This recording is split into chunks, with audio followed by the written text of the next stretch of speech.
way with my biggest enemy, myself. By then, I had been single for 8 months and was desperately seeking a partner. I believed having a woman in my life was the only solution to all my problems. The lyrics of a Hungarian song were constantly running in my mind. My soul won't need a gym if I have a girlfriend with me. Stink. I was blind to the fact that until I accepted myself, I wouldn't have any success dating. I deluded myself with vain hopes that I would find happiness in a bar or a nightclub.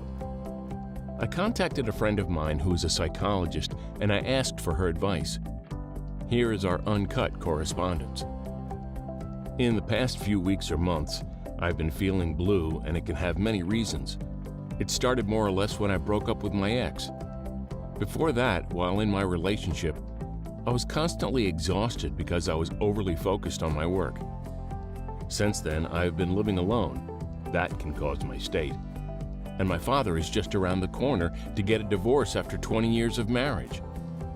What really put the lid on and made me turn to an expert is that yesterday, my best friend came up with the idea that it is better if I don't become his daughter's godfather, since it requires a lot of responsibility, and he cannot see me being able to take it up.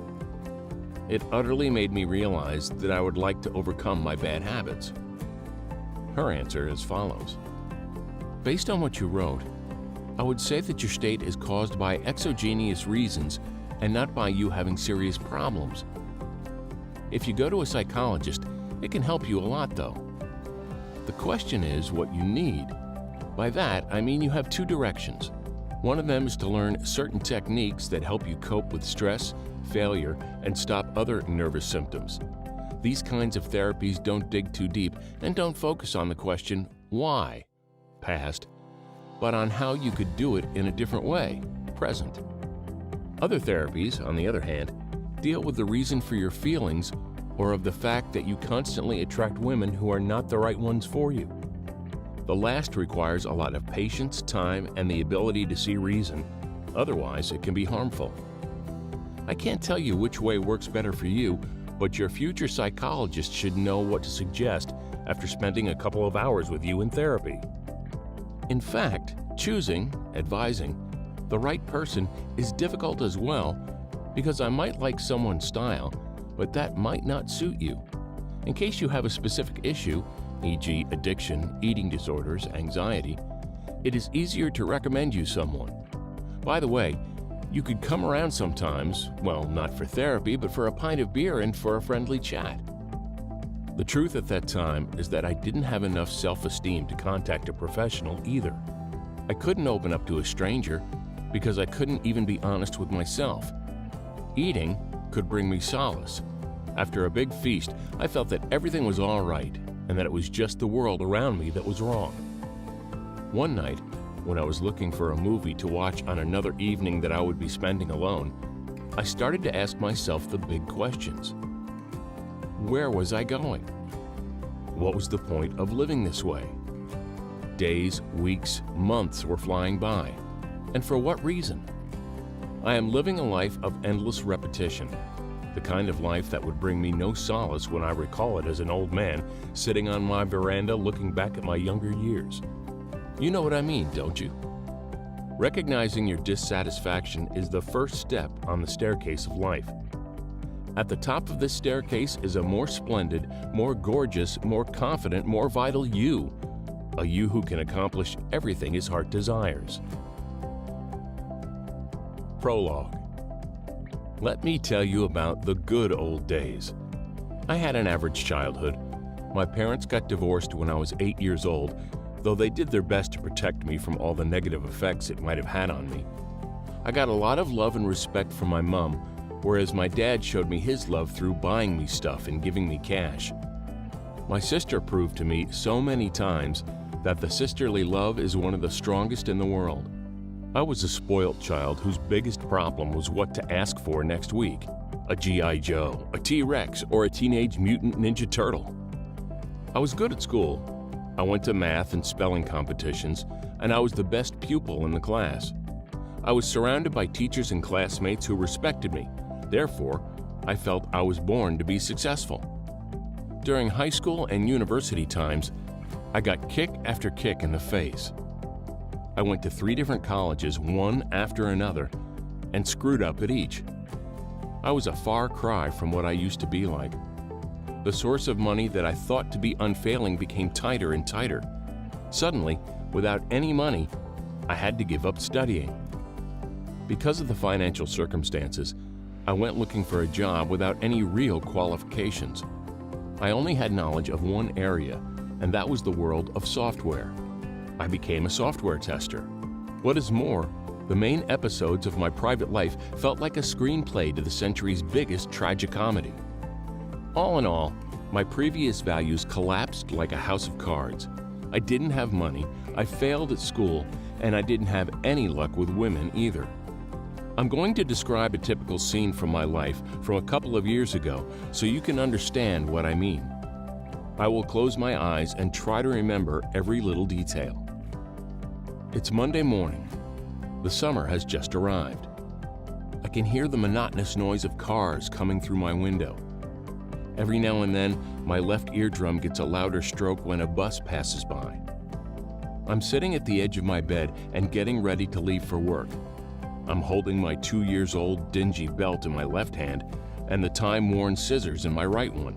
And again, I can't buckle my belt. I start whittling it. I don't even measure how much I need to whittle. I just do it on the face of it. Usually, 1 inch is enough per month. I managed to split a hole the size of a pinhead in the leather. Let's try it. It does its duty. It doesn't look spectacular, but it's not the belt's fault. Meanwhile, I can feel big drops of perspiration appearing on my forehead and rolling down my face. I remember last night. I'm sure I was snoring because of my big double chin, but nobody was sleeping next to me to poke me or block my nose for a few seconds. I walk to my wardrobe with a long face and pick one of the many baggy shirts I have. I put it on and stand with my side in front of the mirror. I don't like what I see. I try to pull in my stomach, but I can't do it anymore. To be honest, it is very uncomfortable and painful to pull in your stomach for 10 to 12 hours a day, almost dying with shame. In the corner of the mirror, I glimpse the empty plate and the empty plastic bottle of something sugary and poisonous on the coffee table. It was my established everyday custom. Right before going to bed, I used to empty the fridge and reward myself with a massive meal for working hard during the day. I pick up the plate and wash it. While the water is running slowly, it gets me thinking, why did I give in to mindless overeating again? Why can't I stop eating before I feel sick? When will I realize that I mustn't go on like this? I don't get any answer, so I acknowledge that this form of existence is acceptable for me. After all, I'm not harming anybody, apart from myself. Yet another blow to my confidence. I was chatting with someone on a Saturday around 2 p.m. I was getting to know a girl on an online dating site and we liked each other. She told me that she says what she means and means what she says. After having a long discussion, she informed me that I was not in a position or age to be choosy about women. She told me I should consider myself lucky to have anybody cross my path. It reminded me of my previous relationship in which my ex-girlfriend made the same subtle accusations. I started pacing the room while thoughts ran through my mind. I was wondering whether it was true, and then it hit me. I realized that if I could get my self-confidence back, lose weight, and make my life better, I would be unstoppable. This is how my story began. People who activate and deactivate you. Imagine a moment in your life when you set a goal for yourself. I'm going to quit smoking. I'm going to lose 20 pounds to shape up for summer. I'm going to start running because I miss doing exercise. I'm going to learn Portuguese because I want to watch Brazilian soap operas in their original language. In fact, you can think of any objective that you've started but for some reason never completed. Say the circumstances were not good or you were just lazy, it doesn't matter. Now, I ask you to remember your friends and your family's reaction when you told them about what you took a stab at. Now I ask you to think of those who got excited about the news. They might have said, "Bring it on! You have quite a job on your hands, but my fingers are crossed." The point is that you need those people who supported you. They are going to be your pillars on your way. If you stumble on the way, they are going to raise your spirit. They are going to guard and protect your self-esteem. Their opinion is going to be more important than anyone else's. It is not a problem if you don't usually share the positive changes in your life with your friends until the spark becomes a proper fire. The most important thing is that you give yourself positive feedback. Don't become that little devil sitting on your own shoulder who doesn't believe in yourself. Be prepared that your behavior, your attitude, and your aura will change after the first few days, and that people around you will notice the change. The individuals who care about you will be happy to see the positive turn in your life. I got a lot of feedback like, "You have become so energetic," and "You are glowing with happiness." But also negative ones like, "I wonder how long it will last," or "You always take a stab at something and never succeed." Make use of all the positive comments. Positivity is your most important mainspring. As for the negative comments, ignore them completely. Don't let anyone ruin your mood or knock you off your new path. Let me tell you 2 stories from my childhood that I have been carrying with me. My class at primary school was a batch of bad apples, to put it mildly. The class started off with a group of 40 children, which decreased to 13 by the time we left. Many of the children had to repeat a year, but even more were moved to other schools by their parents who had noticed the lack of potential in the class. Faced with a similar decision, I asked my parents to let me stay because I didn't want to lose my friends. At the end of year 8, when we had to apply for grammar schools, secondary technical schools, and vocational schools, I thought I had a chance of going to a grammar school so I could study IT. I was the only one in the class who dared to even mention this dream. Right away, someone tried to take me down a peg. My favorite teacher told me that it was completely useless for me to apply because I had no chance to win a place at that school. I can understand now why she said this. The fact is that I hadn't put much effort into learning up until that point. Even so, a comment like that can be very harmful to a young spirit. An adult should know better than to discourage a student in this way.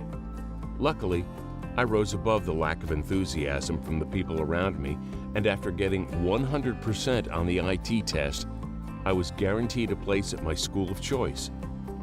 I got the other kick in the backside after our high school graduation when a teacher who I admired told us the following: "I will be surprised if more than 2 people in this class are going places in life."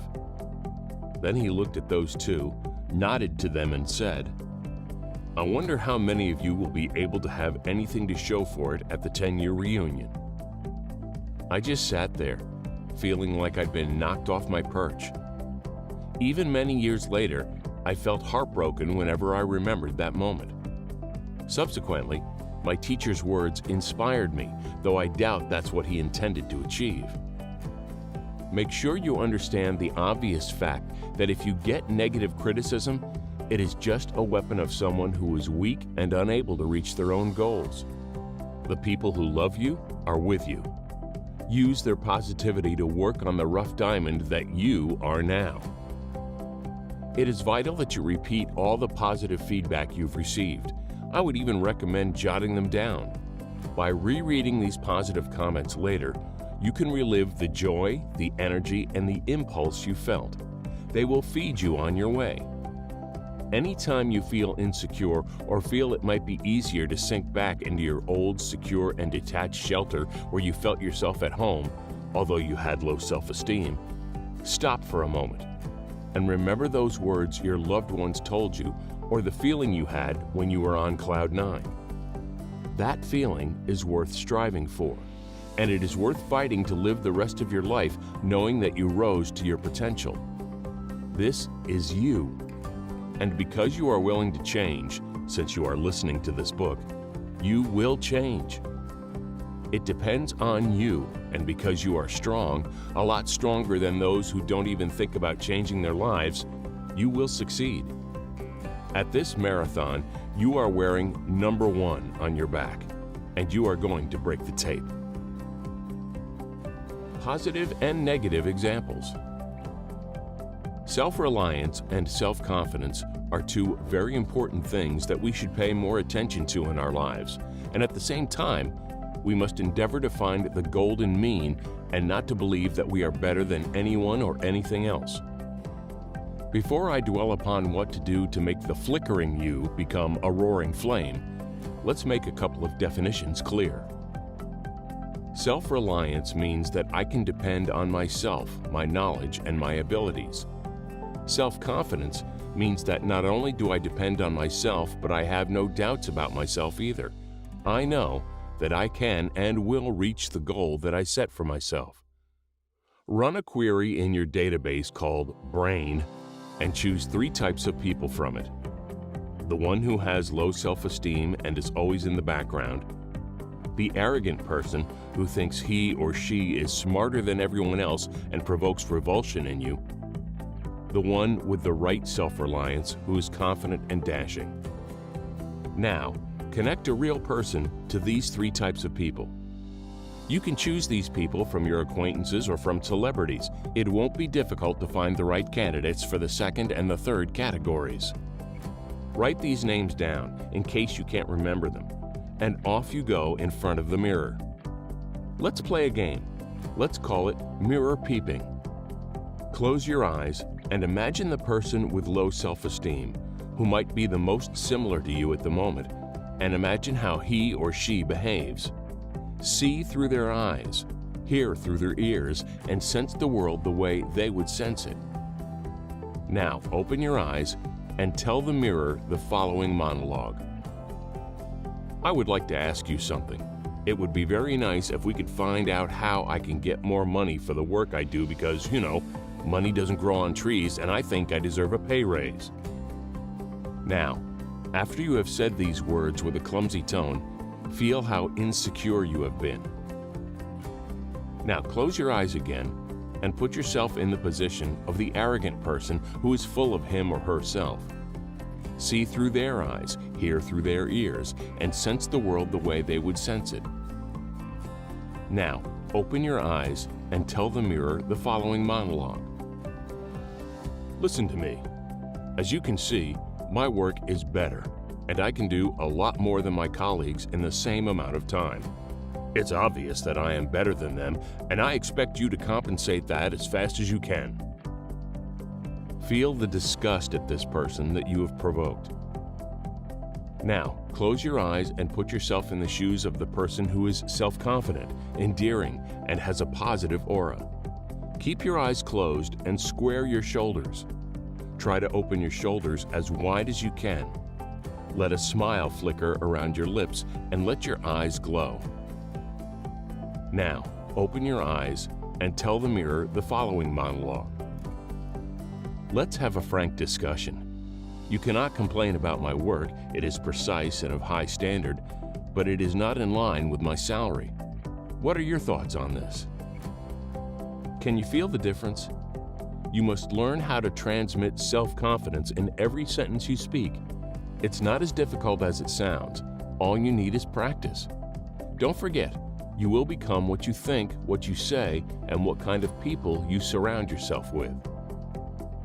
Repeat mirror peeping every time you don't know what to say in a meeting or discussion you are about to have. After a while, you won't need the mirror. Just close your eyes and screen the 3 monologues so that you can feel the difference in their tone.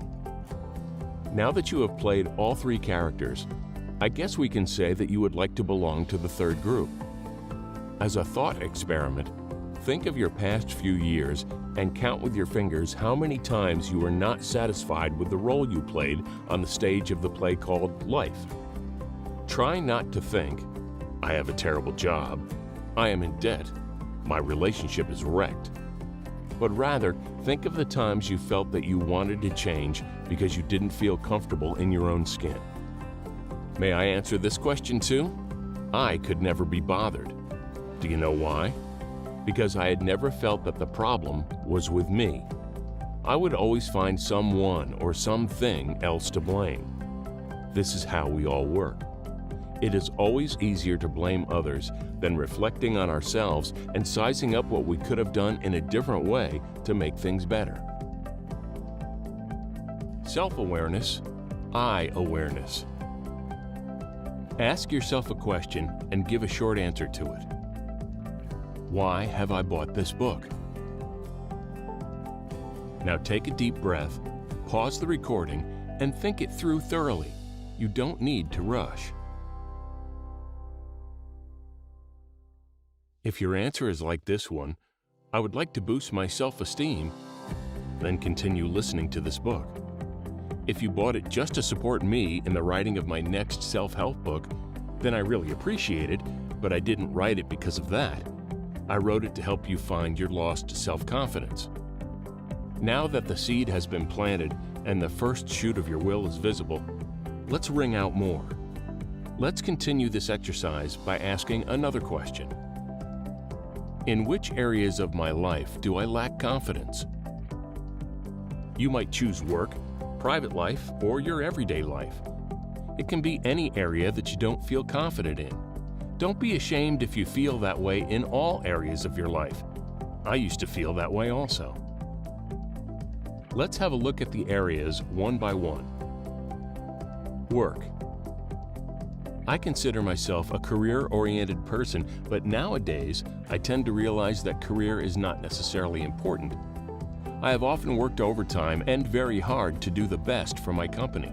Don't get me wrong, I'm not saying that there's anything wrong with that, but I realized that a workplace should be considered as the institution that provides your livelihood, but I think it's essential to have time for your own life. Years go by, and suddenly you realize that though you have a great job, you have no life. Take it easy. Work hard, be creative, but at the same time, don't forget that not only is the company important to you, but you are also important to the company. Things work because of you. You are part of the whole scheme. It doesn't matter what you do for a living. You can be a CEO, a cleaner, or a sewing machine expert. Square your shoulders and be proud of it. Why do you lack confidence at work? Are you not doing well in your position? So what? Nobody was born with all the knowledge in the world. If you make sure that you focus well enough and develop yourself, you will measure up to the task. Believe in yourself, and everyone else will believe in you. Is it someone who makes you feel little? Say it's your boss or colleague. Don't worry about it. Nowadays, people tend to ignore other people's feelings. Don't let yourself be the victim of someone's mood or lack of emotional intelligence. Don't let them make their failure your suffering. Stay calm in every situation, and remember that it's not your work life that has the priority, but your private life. You work so that you can have a better quality of life. If you don't have a job now, that's not a problem either. Get your resume and rewrite it so that you show your optimism and how positive you are. You will get a job because you deserve it and you have the power to prove it. Private life. I'm going to divide this topic into two. Firstly, I would address those who are single now. I have spent countless years mainly alone. I went through difficult times. I lived on dating websites, and I realized a couple of years ago just how bland and boring my messages used to be. The lifeblood of today's society is confidence. The one who is confident will succeed sooner or later. The one who isn't will be walked all over or barely even noticed. A few years ago, the new me started rewriting my profile and my messages became full of life. The results were quite impressive.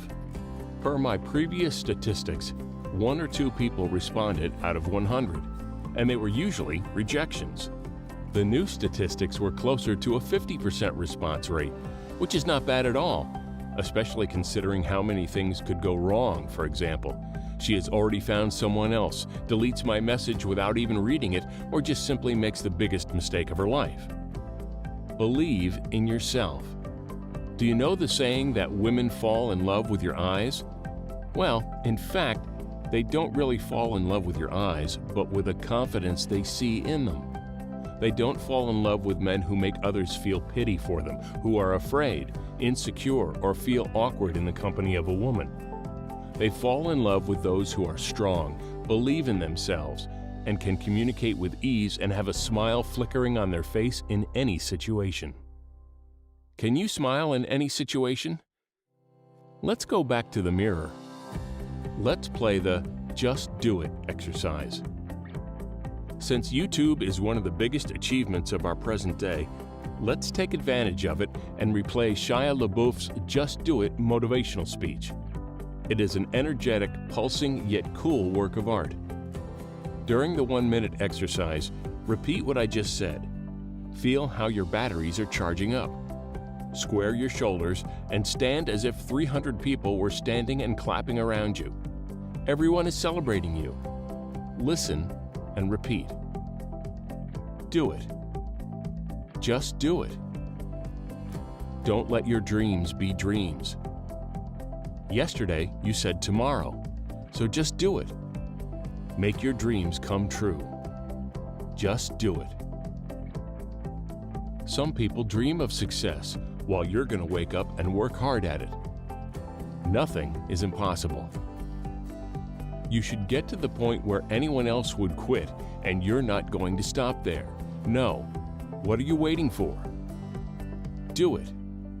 Just do it. Yes, you can. Just do it. If you're tired of starting over, stop giving up. No matter how many times you need this feeling, do this exercise again and feel the power of confidence in you. Yes, it's you. Yes, you can have this feeling all the time. And yes, you will feel it all the time. Now, it's your turn, you who live in a relationship.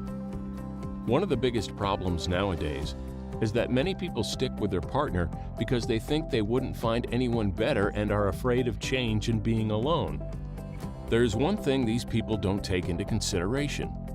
After a while, they will be less and less tolerant, and that can easily lead to divorces and single-parent families. If your partner is important to you, then don't let your lack of confidence ruin your relationship. One of my good friends had a big issue recently. He had problems at work, and he took them home and projected his own failure on his partner. Eventually, it ruined their relationship. They separated and were on a break from each other with all the pain and bitterness that usually comes with it. They loved each other, but they couldn't live together anymore. After long talks, he admitted that he had negatively affected his loved one. He had gotten her off on the wrong track. She used to be an optimistic woman, but his negativity had infected her. She adopted his personality unconsciously, and now these two negative people were constantly fighting. After he and I talked and analyzed the situation thoroughly, he realized that his self-confidence was the issue. If he could bring positive thinking into the relationship, it would reestablish the male-female dynamic. If he acted like a man, his partner would feel like a woman, and together they could be happy. He could save their relationship. He got this thought straight in his head, and they have been together happily ever since. They pay attention to each other. They encourage each other to be optimistic in case one of them wavers, and they live in love. Follow their example. Let's play a game, shall we? Let's call it the peaceful memory. Think of a moment when you both were very happy and felt the world was your oyster. You might think of a holiday, a dinner, or a long chat till late night.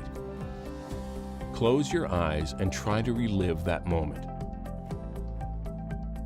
See the things you saw, smell the things you smelled, and hear what you heard then. Feel how you are charging, feel the love, feel it pulsing in you. Do it for at least a minute.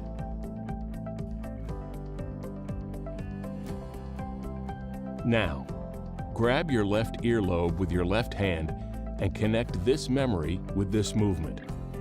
Remember everything and leave your hand on your left earlobe for an extra minute and connect the memory to this activity in the meanwhile.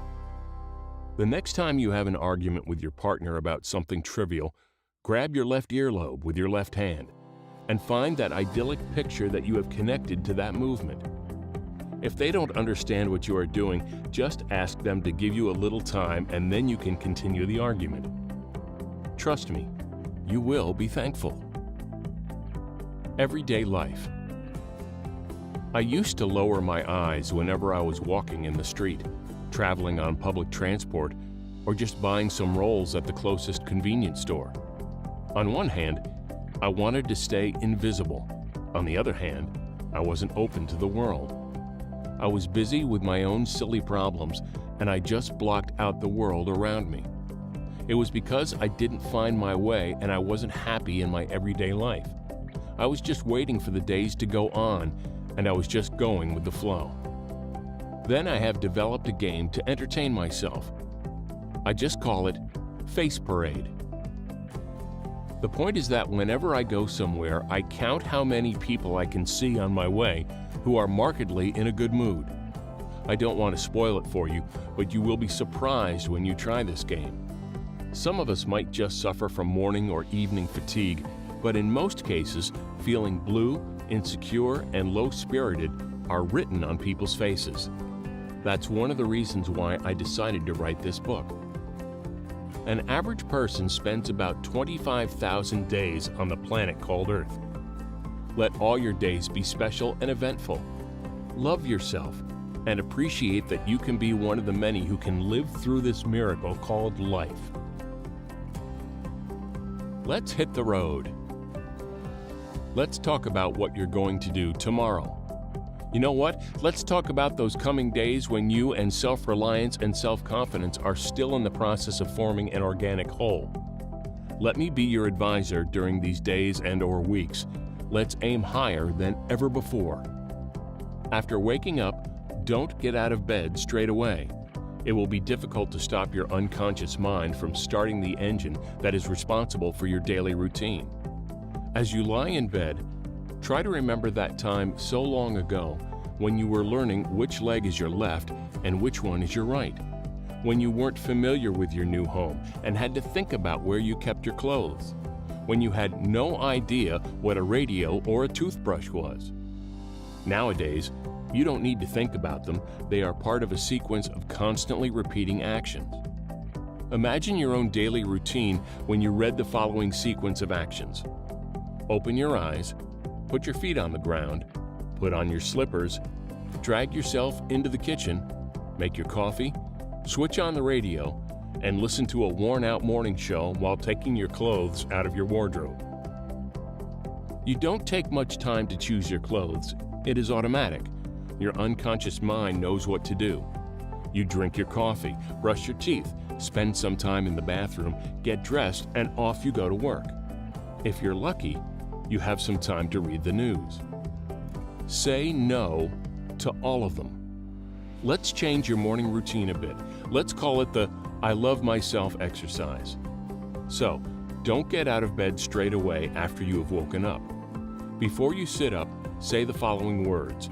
You can even say them loudly. I love myself.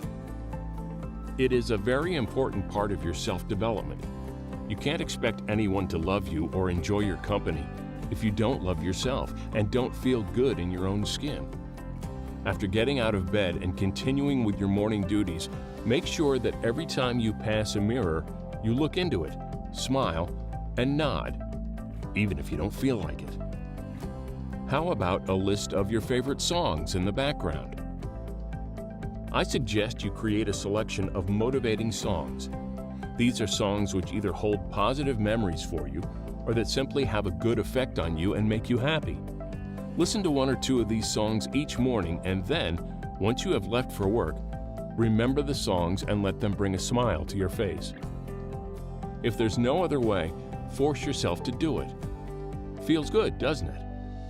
Let the good feeling carry you. And if you're feeling especially cheerful, try smiling at someone. If you can make someone else smile, you've made both of your days better. Try to get from point A to point B like that. Make the people who meet you feel good. Let them know that you feel good in your own skin and that they should feel good in theirs. If you live this way, it becomes a habit. After a while, you will get used to the feeling and it becomes yours. Cheerfulness is the forerunner of self-confidence. Let it in to feel more confident. The other main requirement of being self-confident is to have memories that help build you up, memories that remind you of when you were in control of the situation. Let me share a story with you so that you can understand what I mean. It was 10 p.m. sometime in July. The thermometer, let's just call it weather.com, showed 62 degrees Fahrenheit, a little colder than a typical summer night. I was on my way home from a night of speed dating, which means that the muse of this book had been running home, and I'm not joking. I had the chance to accompany her on her journey between two stops. It's important to know that she was not my partner. Even though we both felt the harmony and a connection between us, this feeling stayed unfulfilled due to circumstances out of our control. This kind of excitement is part of a state of mind that I'm trying to convey to you. Trust me on this. Every moment you experience is a miracle. How big of a miracle depends on you. So, I was walking down the staircase to meet her when I stopped and thought, I would like to, no, I want to remember this date as a very important date in my life. That's when I realized that I should prepare for every important moment in my life like this. I turned around, though I knew that I would be late because of this fleeting idea, and went back to the flat. Both of us like caffeine. Therefore, we can call coffee the quality drink of the quality time spent together. After a couple of minutes of searching, it turned out that the number of paper cups I had in my kitchen was lacking compared to the stock in a fast food restaurant. That is, 0. So I grabbed a striped mug and filled it up with freshly made black coffee. After I gave it to her and we spent a couple of minutes together, I could see the kind of happiness in her face that makes it worth being attentive. When you make someone happy, it makes your subconscious mind equally happy. And everyone's subconscious mind could use a little tender loving care. But let's not forget, we are focused on your mind now. After this incident, I came up with a name for this technique. I call it the 3M technique. Make the moment memorable. Yes, life is a mixture of many little things, and you are the one who forms the bulk of them. Form it in a way that makes it enjoyable to live in it. Let me tell you an imaginary story that cheers me up every time I think of it. Imagine a man running in the blaze of the rising sun on the beach. A giant wave rolls in with a tumultuous crash of foam and leaves hundreds of starfish stranded on the shore. If they don't get back to the sea, they will be completely dried out. The running man notices this. He runs over to the stuck starfish and starts throwing them obsessively back to the sea. A man who was running behind him stops and asks him, "What are you doing, man? There are hundreds of starfish lying on the beach. How many do you think you can help? Do you really think that you can make a difference with it?" The other man looks at him, takes a few steps, picks up a starfish, looks at it, and he says, "This starfish will feel the difference." Then he throws it back into the sea. Let's play a game. Close your eyes. Think of a situation in your past that you are not proud of because you didn't do your best. You didn't take it seriously, and therefore things didn't go well. It could be a date, a birthday, or an anniversary where things didn't go the way you expected. See those awkward situations and imagine that you are there now. See those things that you saw when you were there. Smell what you smelled when you were there. Hear what you heard when you were there. Do it for at least a minute. Now, stop the picture and look at yourself. What would you tell yourself in that situation? What advice would you give? Would you tell him or her not to worry, because one day you are going to come back from the future and give your opinion? Do it. To help you, Let me tell you about the picture I usually imagine from my past. It was my sister's wedding. Me, as an irresponsible kid, thought it was completely fine to go out and party with my friends the night before the wedding. The way I figured, it would take just a quick shower the next morning and I would be ready for the ceremony. Well, I ended up having a terrible hangover. I looked like a zombie who found smiling as difficult as it was for Marty McFly to come back to the future. I sometimes go back to that situation and tell myself not to worry. Everything will be fine. It won't cause any problem in my sister and my relationship, even though I always give myself a hard time about it. Now that you have found your similar situation and have given your past self your advice, let this picture go. Imagine yourself further and further away from this scene. When it is quite far, snap your fingers and let this picture disappear completely. I call this technique advice from the future. How are you feeling now? If you feel better, and why wouldn't you feel better, then let's decide together that from now on, whenever you get the opportunity, you will be more considerate.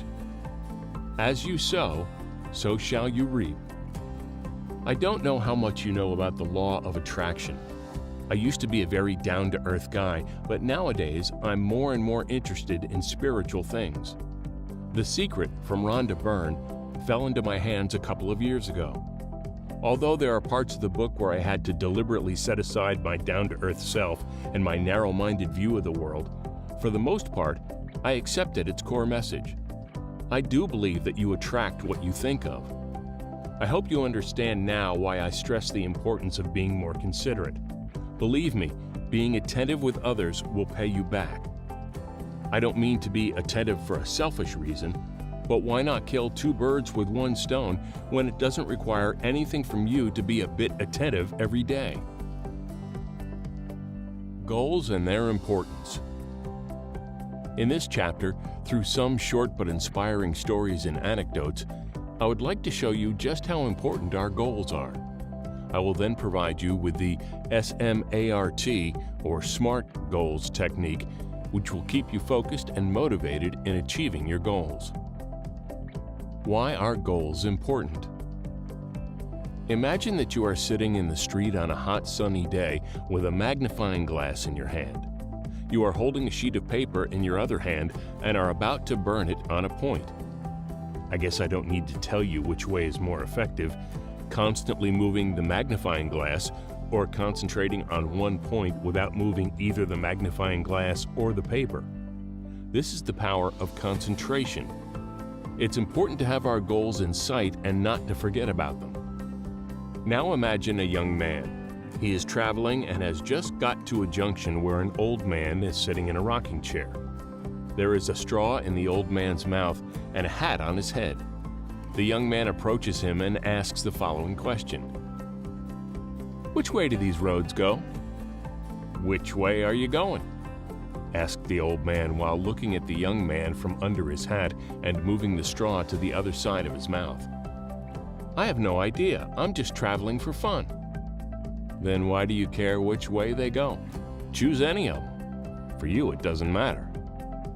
If it doesn't matter which way we are heading, then it doesn't matter which one we choose. Any of them will lead us there. Now imagine that you are the head coach of the Patriots. Right before the Super Bowl, you are in the changing room with your team. After the usual inspiring talk, everyone is fired up. Fists clenched, determination and willingness to win on their faces. There is a perfect harmony, and you can feel that tonight is about victory. You are running to the field now and realize that someone has taken the goalposts. How will you score a goal now? How will you know whether you have won or not?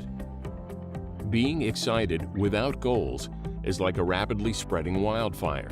It eventually leads to frustration. Goals give you the feeling that you are on the right path. Would you hop on a train or plane whose destination is unknown? The obvious answer is no. Then why do people live their whole lives without having goals? Don't be one of them. Make sure you have clear-cut, short and long-term plans. Put your ideas into perspective. If you need to, write them down, and every time you wake up and before you go to bed, repeat them to yourself. SMART goals. SMART goal setting is a planning process that measures 5 individual criteria to evaluate a goal. It's a defined process that takes your goal from the general idea stage and puts it into action. Let me show you the process through one of my own examples. The wish was to write a short self-help book. S for specific. When you are just getting started with goal setting, you may only have a vague idea of what you hope to accomplish. As you get further along in the process, however, you will need to be as specific as possible about your goal. A specific goal should clearly state what you want to accomplish, why it is an important goal, and how you intend to accomplish the goal. I will write a short book on self-confidence that is a minimum of 50 pages. M for measurable. You need to be able to determine, without question, whether you are successful in achieving your goal. To do this, you need to create a way to measure your progress and the results. A measurable goal should include a plan with targets and milestones that you can use to make sure you are moving in the right direction during the process, and should clearly tell you when you have completed the process. I will write 2 chapters per month or 2 to 3 pages per week. A for attainable. While goals may often pull you out of your comfort zone and challenge you, if the goal and the parameters you have created are not realistic, you may be setting yourself up for failure. An attainable goal should be realistic and include a plan that breaks your overall goal down into smaller, manageable action steps that use the time available to you within the timeline you have set. I will work on the manuscript first, and once that is completed, I will begin to search for a publisher or explore self-publishing. R for relevant. The relevancy of a goal will often determine the likelihood of achieving it. Goals that do not mesh with all the other factors that directly and indirectly impact you are often unachievable. A relevant goal should make sense when measured against your short and long-term goals.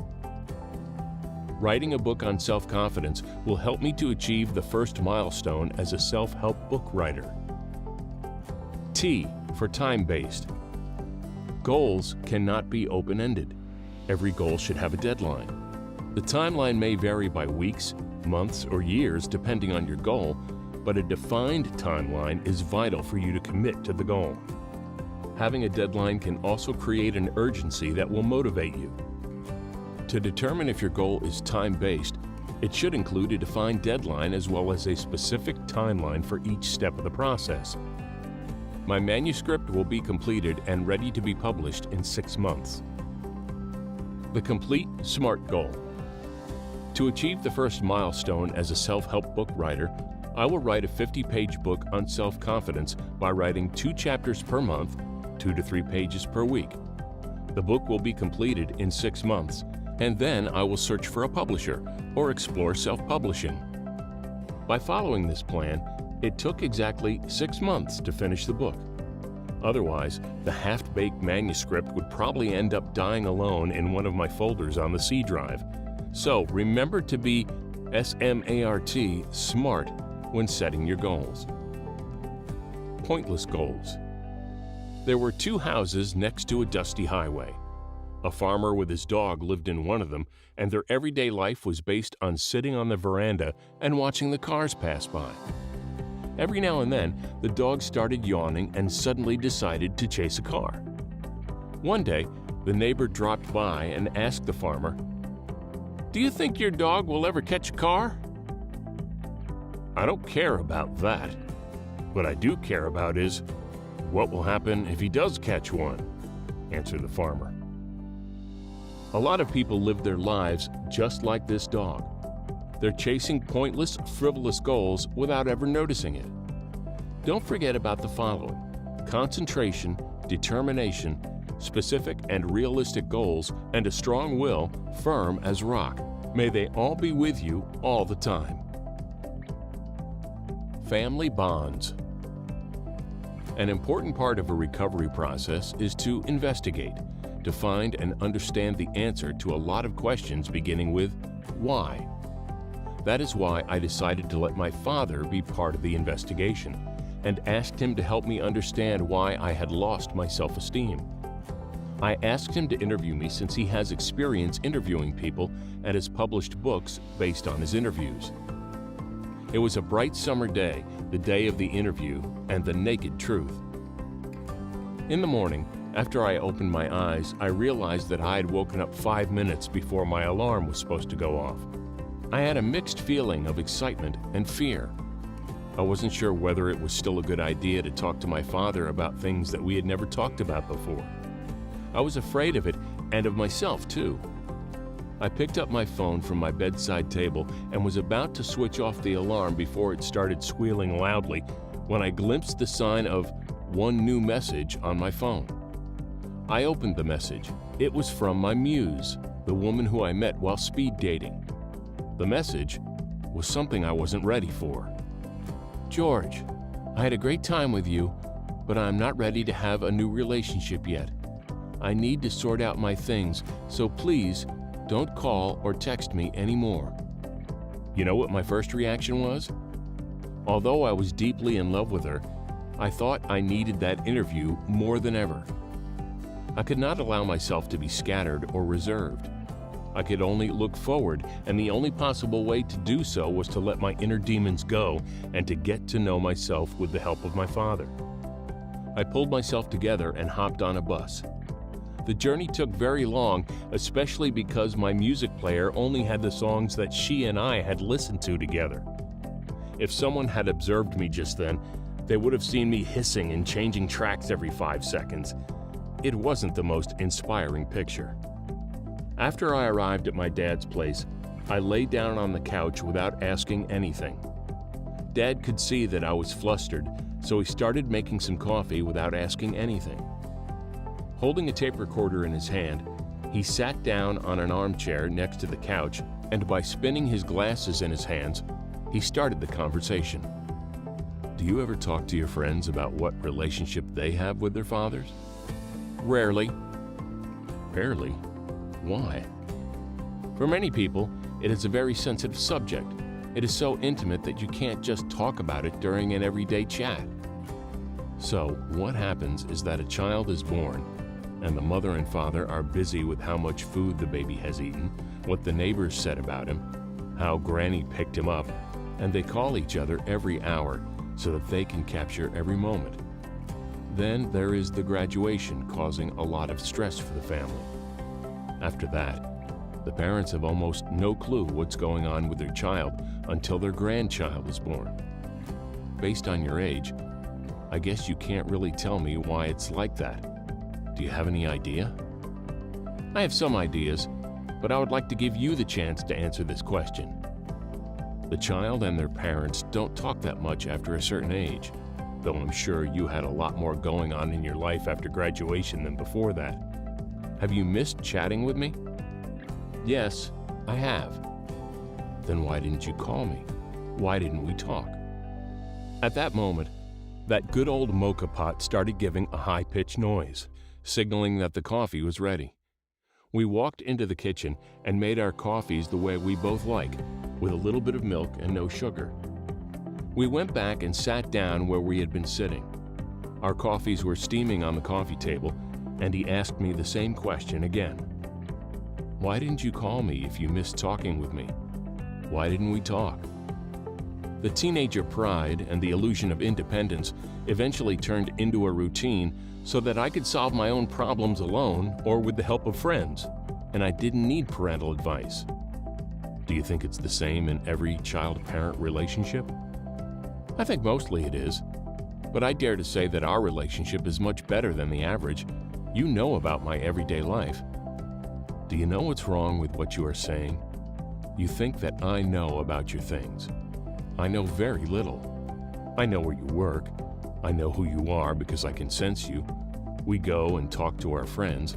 We talk about women, football, what hurts, what movie we have seen with our friends. We laugh, we complain, but I can't see the same between a father and his son. Although, do you agree that we get on well? Yes, I do. Then why is it so?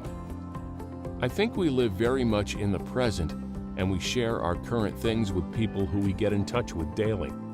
What I mean is that I don't spend just a "how are you doing" chit-chat time with my friends, but we can usually spend more time together. If you ask me how I am, I could tell you that I was dumped this morning. If you asked me in 2 weeks' time, it probably wouldn't be so relevant to even mention it. Does it hurt? The fact that you don't know much about me or that I was dumped this morning? Start with the easier one. At this point, we started smiling at the same time because we both knew that the two things could not be compared, considering their depth and meaning. I'm going to start with the breakup. I am on an emotional roller coaster. It was painful this morning. It's better now, but I'm sure I'm going to miss her in the evening, and then everything is going to be all right by tomorrow morning. Let me tell you something as your father. Girlfriends keep coming and going, but a father-son relationship is for a lifetime. A breakup shouldn't hurt longer than 24 hours. If it hurts longer than that, it is a waste of energy. If something can be replaced, losing it shouldn't be painful. Do you want to know why I didn't let myself down after breaking up my 20-year-old marriage? Because of us? Then why did I leave you 20 years ago? You didn't leave us. We have been constantly in touch.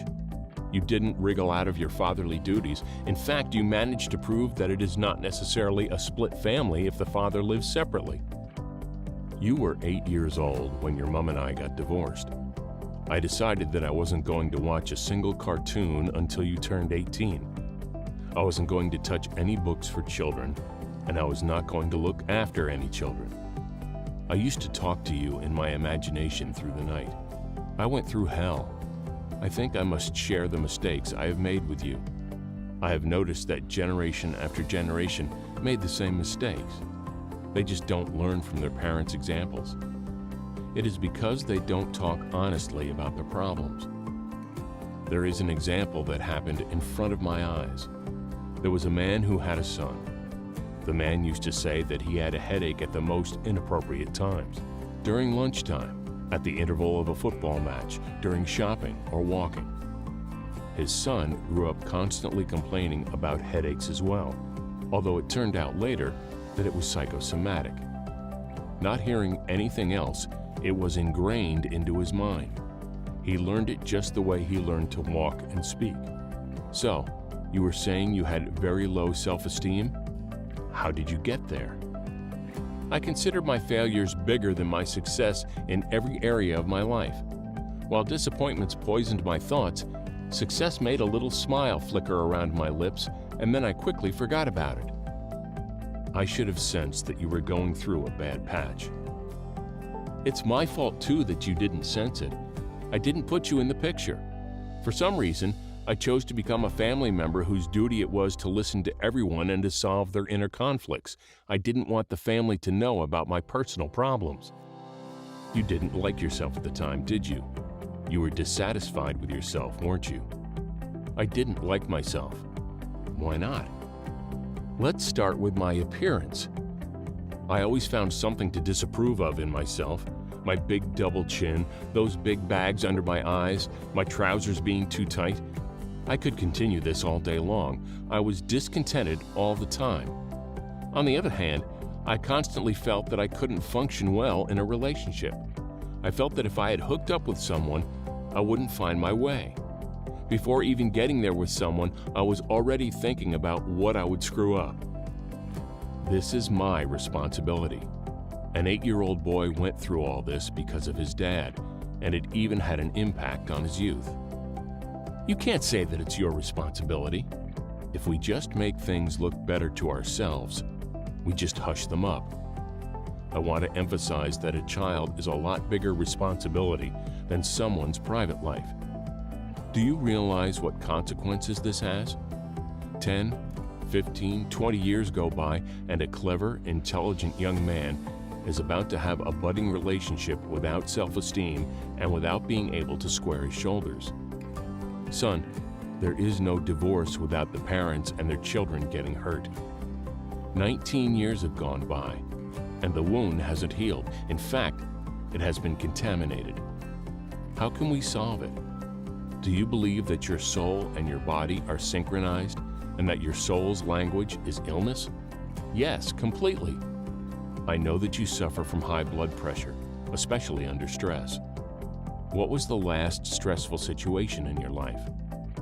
Exactly a year ago, I had to stand in front of 150 people and gave them a presentation in my second language about a job-related topic. Before that, I had been uptight for days and weeks, rehearsing the speech in front of the mirror and with friends too. Then, when they called me to go to the stage and I started walking, the world around me slowed down. I started to hear my heart beating.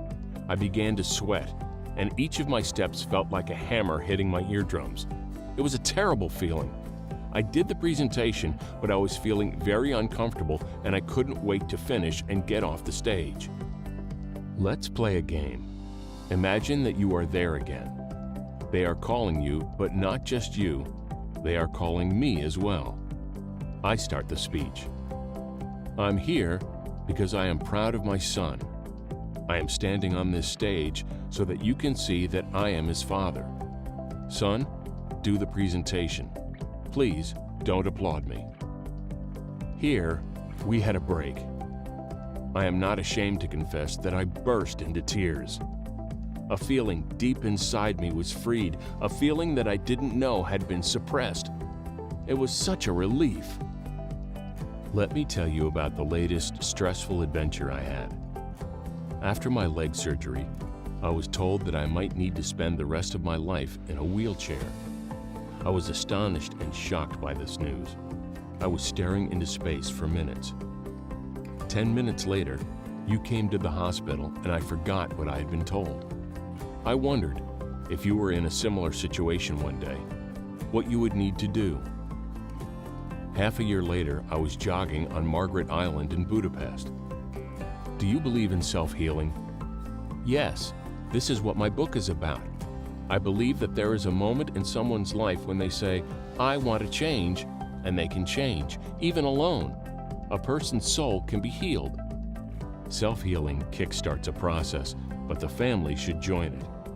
You can heal a lot, but without your family, it's impossible to recover completely. For example, I need you for my recovery.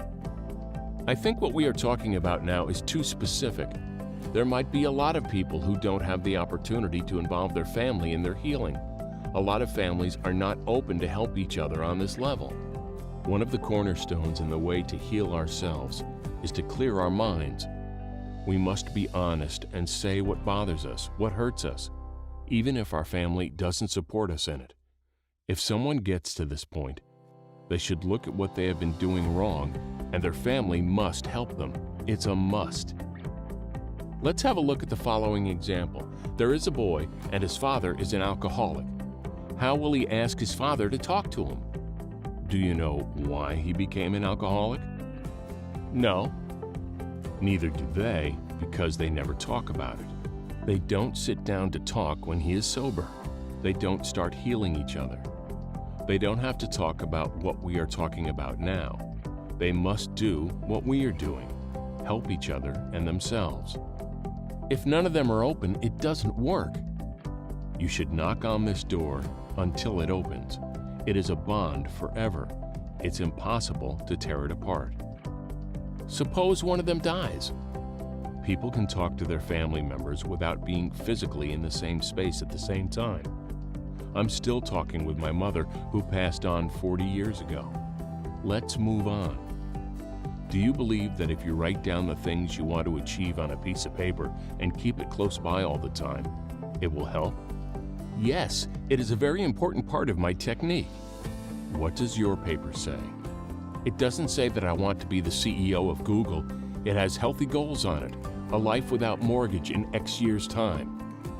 Go on. A stable financial background and a happy family in 5 years, involving you too as a grandparent. Are you a forgiving type of person? Yes, I am. What does forgiveness mean? It means that you get over the pains caused by someone else, reflect on it, and forgive them. Have you forgiven me for leaving you?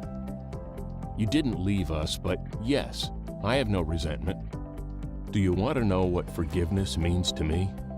The same thing you have just said, but there is another type of forgiveness. The one when you should forgive yourself. You are not angry with me, but I am upset with myself. Why? Because you had to stand in front of 150 people hearing your own heartbeat, because you suffered from obesity, because you set goals at the age of 27 that you can easily reach. You know, revealing the truth is important. If you take the responsibility to help other people, you must clean your wounds. That is the message of this conversation. Are you saying that all my issues can be traced back to you? Yes, that's what I'm saying. We are skating on thin ice, and I am balancing on a knife edge.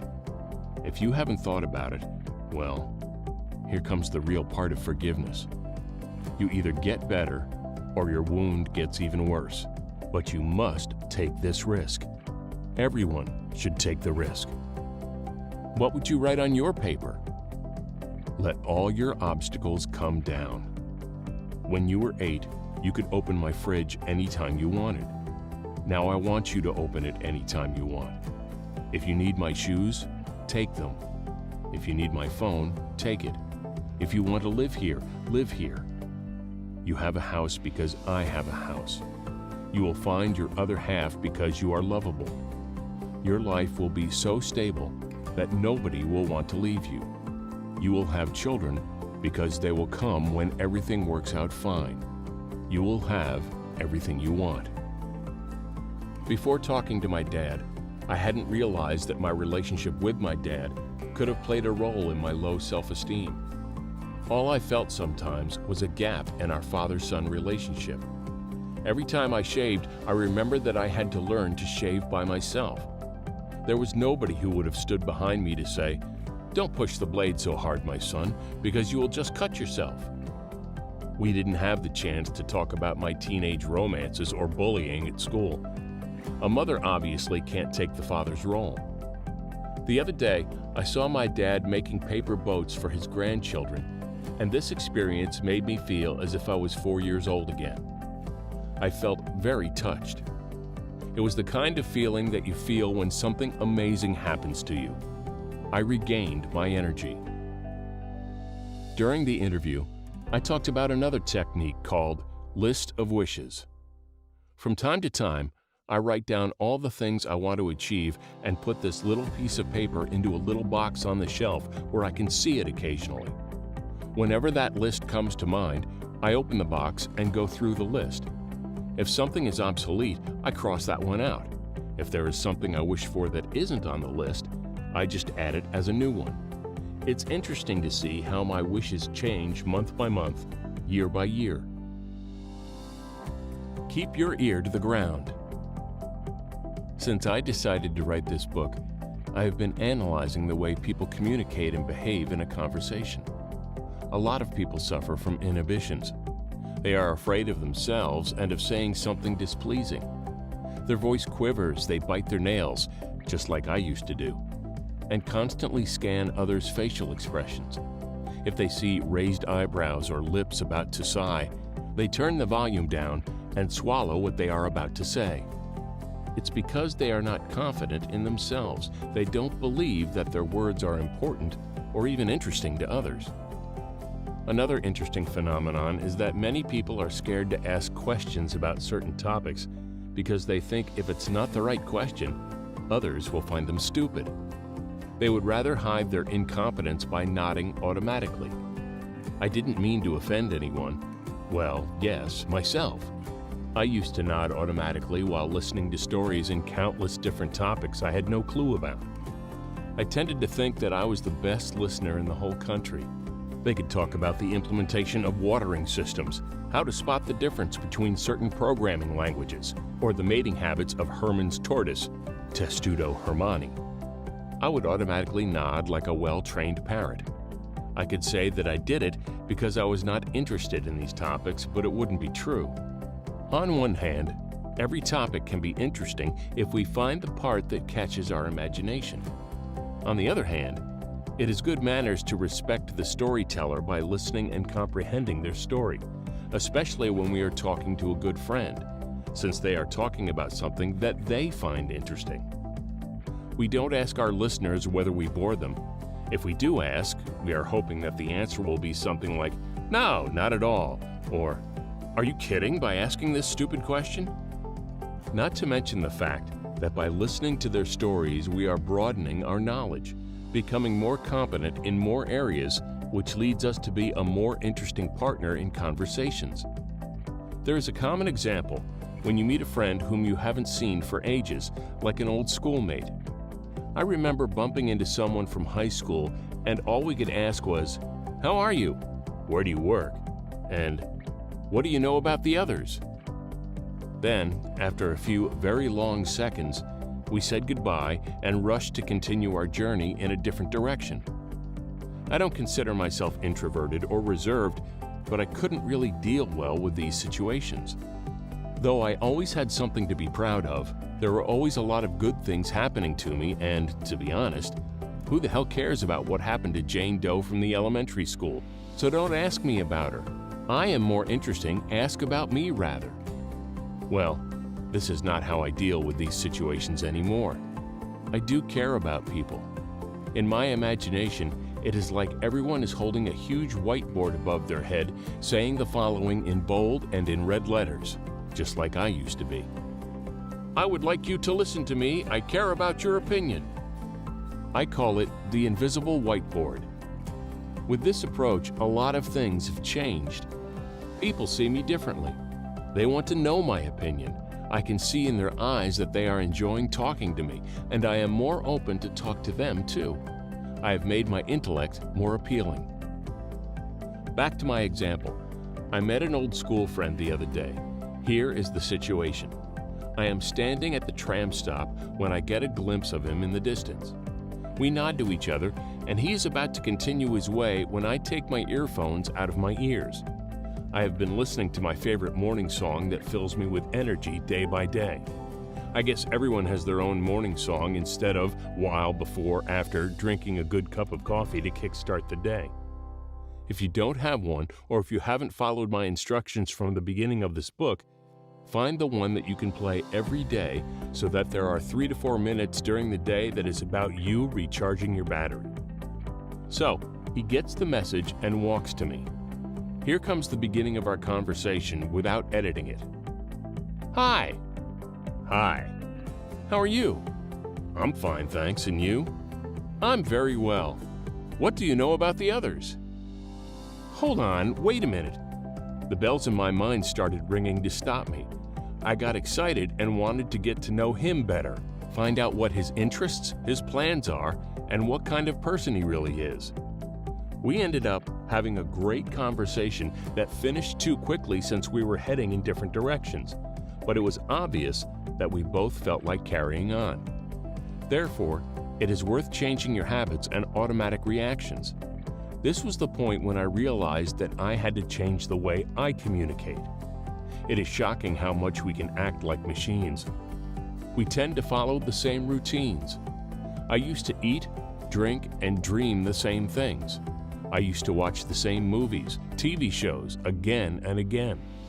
It was monotonous, dull, and depressing. I know it's difficult to change your everyday habits, but you must. You should live and enjoy life. It is not about surviving, but about living. Join me, be open, and believe in yourself.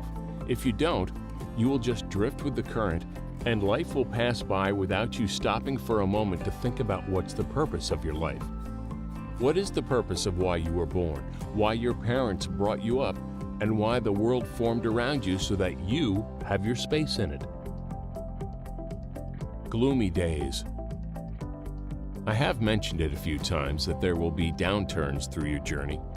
For me, it happened while I was writing this book. It lasted for a week, and I was convinced that it knocked me out.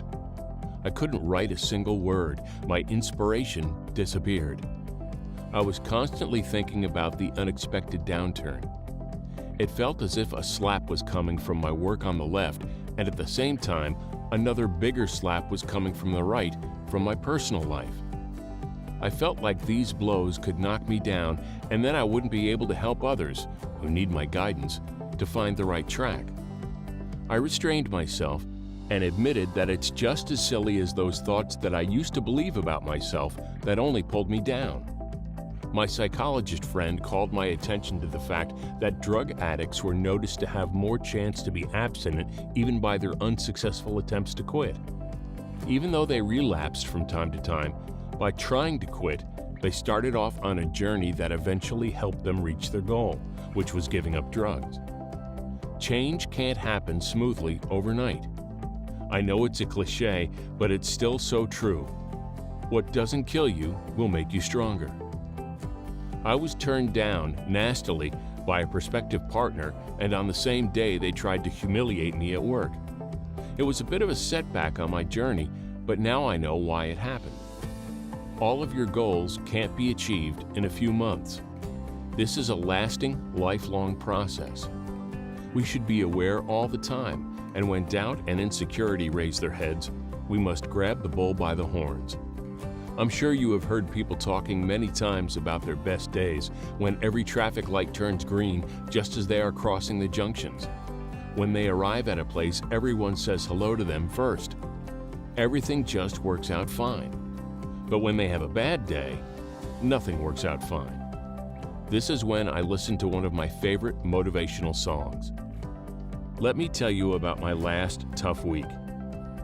After these 2 slaps, I sank into sadness and dejection. It was so bad that the first night of the week I was standing in front of the open fridge thinking that it was the time when I really deserved to be drunk with food. When this thought crossed my mind, I decided to keep my temper, and I closed the fridge door by putting a lot of pressure on my right hand that felt as heavy as an anvil. Before the door of the fridge closed, containing my happiness with tempting smells and flavors, I was peeping into it to see what I could possibly sneak out. I was in a dark mood for the following few days. I was at a loss about what to do. All I knew was that I couldn't pull myself together. I was tired and edgy, even though I slept the same hours and my days were the same as before. I met my friends hoping that they might cheer me up, but unfortunately, they couldn't help. A few days later, an old friend called to tell me that his girlfriend dumped him and he felt blue. So we met, and after he told me the whole story, I started giving him advice that I couldn't use on myself. We said goodbye, and a few days later, he called again to tell me that he felt like he was completely reborn. He was convinced that our talk had had a good impact on him. This feedback gave me the power to realize that, after a few moody days, it's time for me to find myself again so that I can help myself and others as well. I started thinking about how I could boost my confidence more. I closed my eyes and I visualized self-confidence. I saw wreathing green smoke in front of me. Try to imagine how self-confidence would look if it appeared in front of you as a tangible thing. It can be colorful and can have odor, but first, it's best to envision it as gaseous. Now, close your eyes and imagine that this substance is all around you. No matter where you go, it follows you. The way I imagine it is that there are enough of these substances in the world for everyone, but there are only a few cutting up the melon. There are people who are greedy and own more than they deserve. There are people who know how much their ration is and don't ask for more. And there are people who don't recognize when they have it and just let it go. Now that you have closed your eyes, take a deep breath. Imagine that this wreathing smoke goes into your body through your mouth and nose and spreads inside you. Imagine that it spreads all over your limbs, fills up your lungs, gets to the top of your head, and settles down peacefully. Do it for 2 to 3 minutes until you feel it is a part of you. Repeat it as many times as you need until you feel you are filled up with the smoke that is actually pure self-confidence. It worked for me. It became part of me again. I call it the self-confidence meditation. I was full of willpower and ready to put my shoulder to the wheel. I remembered a well-said sentence from someone who has his feet planted on the ground of self-confidence. Talking to him was like petrol for a car. Everything he said was full of life and came from a positive mindset. Your past is your present, and your present is your future. Everything that you have achieved has made you the person who you are now. You should bear it in mind that everything you do at present forms the person who you will become and who you would like to become in the future. By complaining, crying, and getting lost in self-pity, you will get only one thing. You will just strengthen that part of you that you would like to get rid of, that is afraid of everything and everyone. Imagine there is a bank that credits your account each morning with $86,400. It carries over no balance from day to day, and every evening it deletes whatever part of the balance you failed to use during that day. What would you do? Draw out every cent? Each one of us has such a bank. It's called time. Every morning it credits you with 86,400 seconds, and every night it writes off as lost whatever you have failed to invest wisely. It carries over no balance. It allows no overdraft. Each day, it opens a new account for you. If you fail to use the day's deposits, the loss is yours. There is no going back. There is no drawing against tomorrow. You must live in the present on today's deposit. Invest it in every opportunity. The clock is running. You've got to make the most of today, right here, right now. To realize the value of 1 year, ask a student who failed a grade. To realize the value of 1 month, ask a mother who gave birth to a premature baby. To realize the value of 1 week, ask the editor of a weekly newspaper. To realize the value of 1 hour, ask a person who just missed the train. To realize the value of 1 second, ask a person who narrowly avoided an accident. To realize the value of 1 millisecond, ask the person who took the silver medal in the Olympics. Time waits for no one. Follow up every lead, make every second count. Always be closing. Every opportunity missed equals money lost. Remember, yesterday is history, tomorrow is a mystery, today is a gift. That's why it's called the present. Right here, right now. The last of the heroes. After discussing so many things, we already know that you have hidden skills and strengths that will need to be revealed, and we also know that it will only work if you believe in yourself. Until your first reaction is, "I can do it," to any obstacles that you face, you will live in fear. You will be afraid of failure, of being humiliated. You will suffer from distress and will be constantly looking for excuses. What's even worse is that it won't matter how many times and how big the success you have achieved in your life is, because you won't appreciate it. In fact, you will be constantly concerned to just get over every obstacle. We need to nip any thought starting with, "I am not able to," in the bud. How does someone become a half-empty glass person? I've come up with a few examples earlier, but the possible reasons are endless. Starting from the misconception of one's own appearance to unfortunate financial circumstances. A bad experience can throw anyone back for a long time, but here comes the elemental truth. Everything begins in your mind. We suffer and beat ourselves up because of certain things only because we choose to. I often used to ask myself, why is it always happening to me? Which had no other reason but to express self-pity. If I think about it now, I can't imagine that I was serious. Trust me, every possible negative situation has already happened to others too, but there are lucky ones who knew how to tackle it. This is not an art. It is simply about the fact that their brains are programmed in a way that makes them capable of sizing up their situations based on rational explanations, and they are aware of what is best for them. I created a very simple game for that. I call it Showtime. Every time you are facing a big challenge or have been through a negative experience, try to get out of your body. Get some distance from yourself at that very moment and imagine that you are watching yourself on a big screen at a crowded cinema for a couple of minutes. Yes, you guessed it. You are the main character of the film that will be seen by millions all over the world, and now you are sitting at its screening just before its premiere. What would you do? Let me show you some examples from 5 films so that you understand what I mean and what consequences it has when we make a bad decision. What kind of a movie would Die Hard have been if John McClane, Bruce Willis, after stepping into shards barefoot in the Tower of Nakatomi packed with terrorists, had gone to the male toilet and had spent the second half of the film crying and mumbling, "Why? Why is it always happening to me?" It's quite possible that we would have watched that part of the movie crying as well and thinking about how to get a ticket refund. The mindset that we would like to embrace is perfectly demonstrated by this movie. The main characters in action movies and novels don't just become heroes by themselves.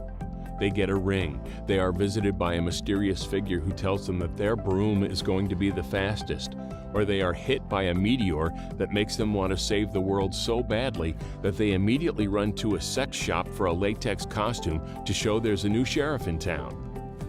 John McClane, however, didn't get any prediction or sign. He started to act from his inner drive. That's the point. Don't wait for others to change you. Our flesh and blood heroes and heroines realize by themselves that they want to take action. They don't want to wait for anyone or anything.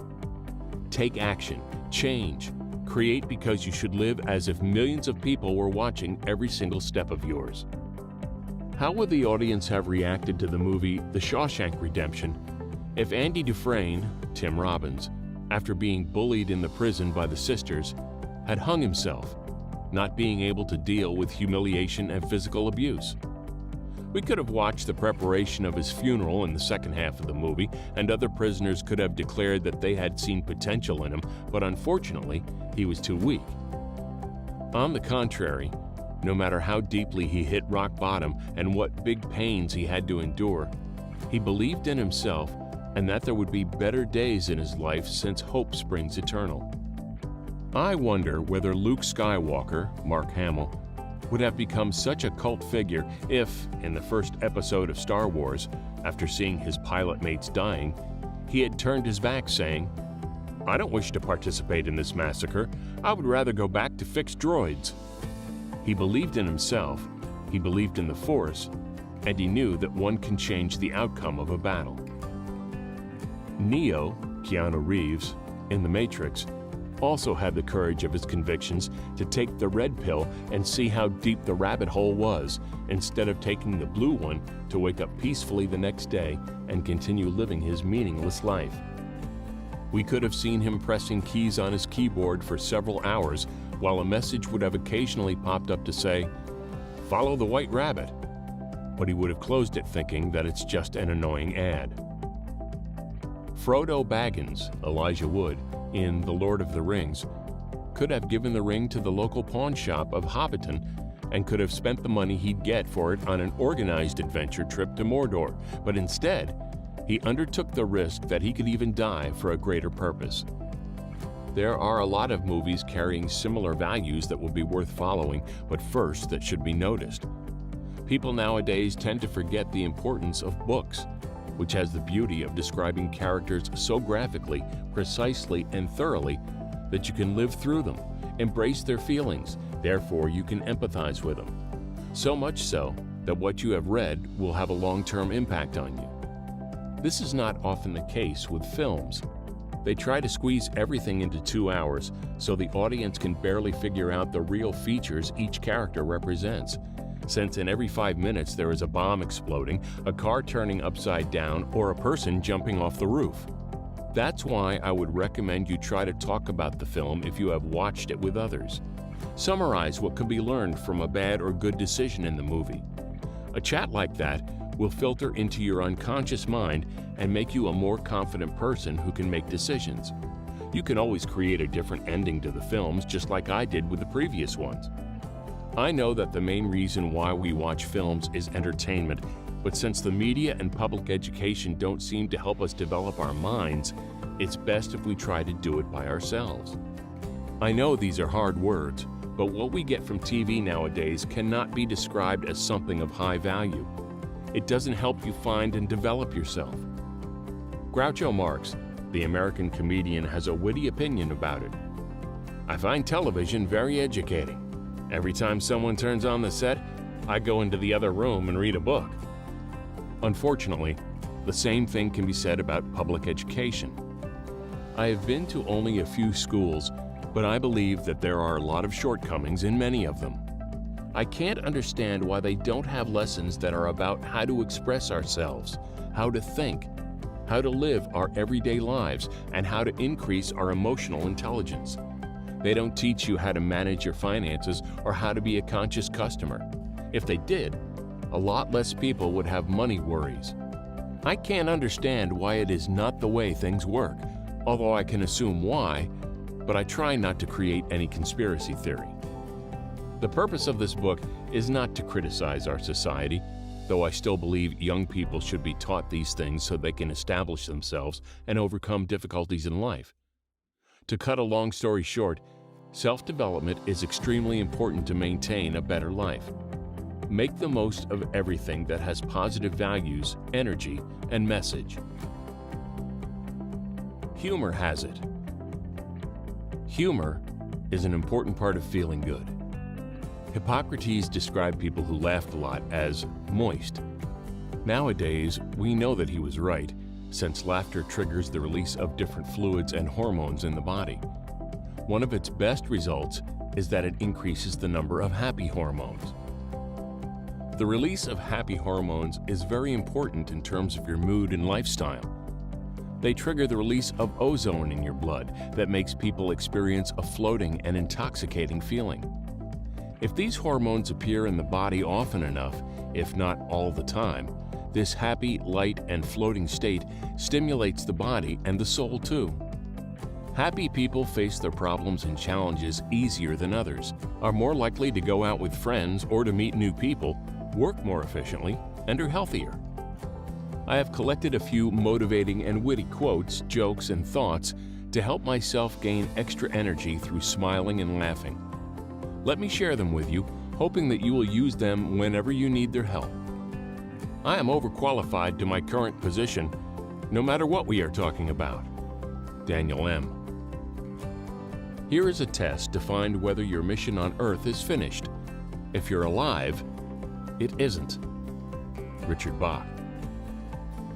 Even if you're on the right track, you'll get run over if you just sit there. Will Rogers. I couldn't wait for success, so I went ahead without it. Jonathan Winters.